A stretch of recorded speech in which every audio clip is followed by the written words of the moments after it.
Faleminderit për ftesën. Tani, po e fillojmë me juve në Skype edhe për efekt distance dhe teknike, Qafoku. Si do e përshkruaje sjelljen e mazhorancës pas 11 majit? Veçanërisht këto vendime të çuditshme, nëse mund t'i quajmë kështu.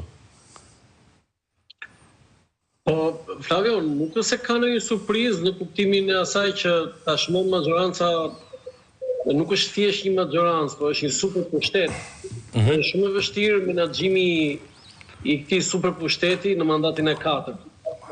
Unë dua të jem realist në këto fjalë që e them sepse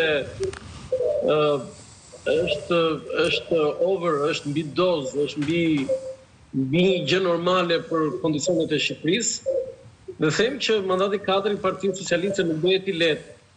Edhe nga këto që ju i evidentoni, që mund të jenë dhe shumë të tjera, dhe euforia që ka kapluar majorancën, ndjehet kjo në shumë aspekt.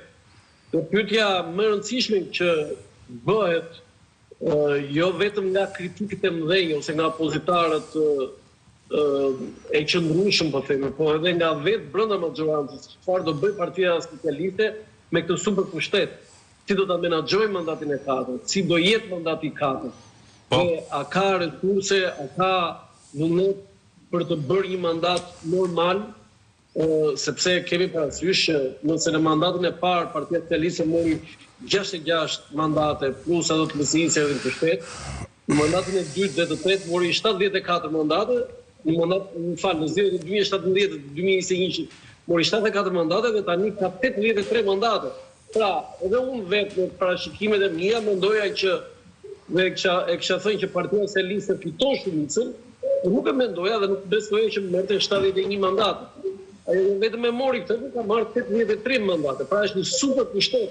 Dhe është tepër vështirë që ajo ta menaxhojë në mënyrë, po themi, fair, normale, këtë mandat dhe këtë pushtet, po themi, të jashtëzakonshëm.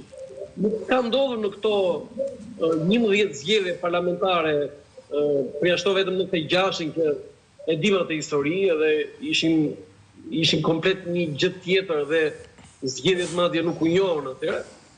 Por në të gjitha zgjedhjet e tjera normale, po themi 10 zgjedhjet e tjera përjashtuara të 96-s, nuk kemi pasur një super pushtet të tillë. Atë që bëri Partia e Punës në 91-shin për gati 9 muaj u deklaruan zgjedhjet të parakohshme dhe u zhvilluan ato pa mbushur një vit. Nga 31 marsi i vitit 91 në 22 marsin e vitit 92. Pra asnjë vit më pas u mbajtën zgjedhjet. Unë nuk di të them që nëse do ketë zhvillim politik të kësaj, sepse shikoj problemet shumë të mëdha të rënda në opozitë, por them që Partia Socialiste mandatin e 4 do ta ketë shumë të vështirë, edhe pse ka një super majorancë. Do vuaj, thotë Qafoku. Logu?